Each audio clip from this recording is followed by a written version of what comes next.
If your thoughts are on what is, let's just say you've got a disease process. Cancer, arthritis,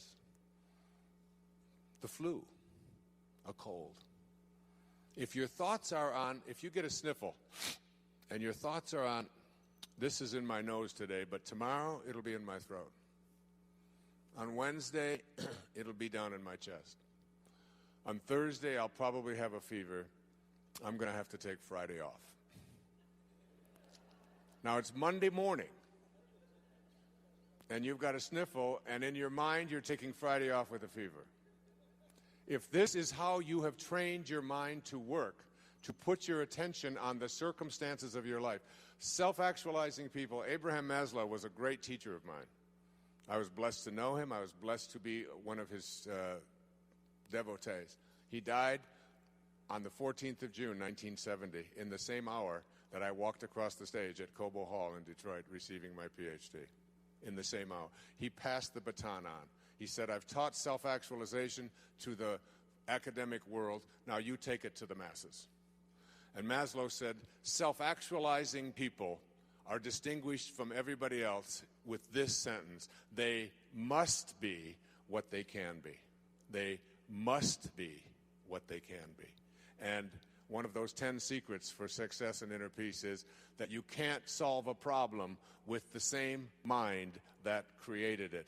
And know this, that your mind created everything in your life that you call a problem. And self-actualizing, highly functioning people who live at these extremely, extraordinarily high levels of consciousness never put their thoughts on what is if they don't like what is.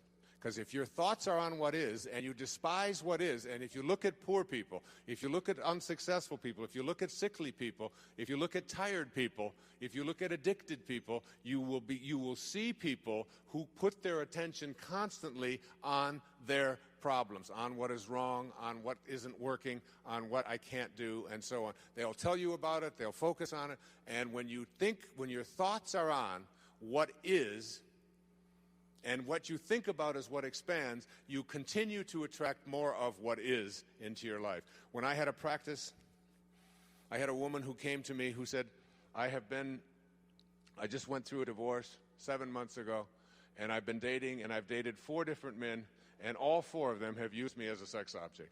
And every single one of them called me up after the first date and were mistreating me, and they didn't have any respect for me, and that was the end of it. And she said, I'd like you to talk to all 4 of these men. And I said, there's only one common denominator here. You are attracting into your life what you are putting your attention on. It's called the Job effect. You can't think about what is missing, and you can't think and put your energy and talk about what is if you don't like what is. Can't do that unless you want more of that to show up. You cannot put your attention or your thoughts or your energy on what always has been. If you put your thoughts or your energy on what always has been is what will continue to show up into your life. What always has been is the wake of a boat. Your life is a boat. It's heading up the river in that direction. And it's heading there at 40 knots. And you're standing on the stern, and you're looking down at the water, and as the boat goes in this direction, here you are looking down into the water, and what do you see? You see the wake. And what is the wake? The wake is the trail that is left behind. That's what the wake of your life is. That's what the wake of the boat is. And if you ask yourself the question, what's driving the boat? What's making this thing head in this direction?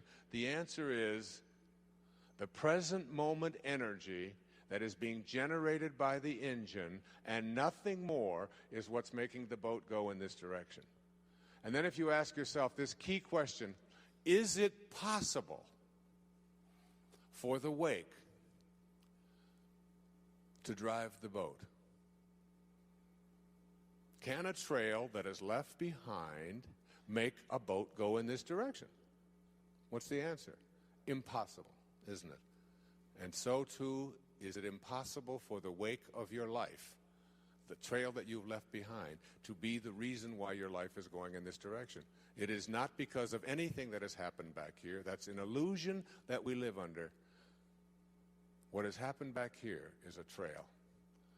The choices you make in this moment. And if your thoughts are on what always has been, this is the way we've always done things, this is the kind of person I am, I can't change, you can't teach an old dog new tricks, all of those cliches that have become so much a part of our life, if your thoughts are on what always has been and you despise what always has been, you will continue to attract more of what always has been, even though you despise it.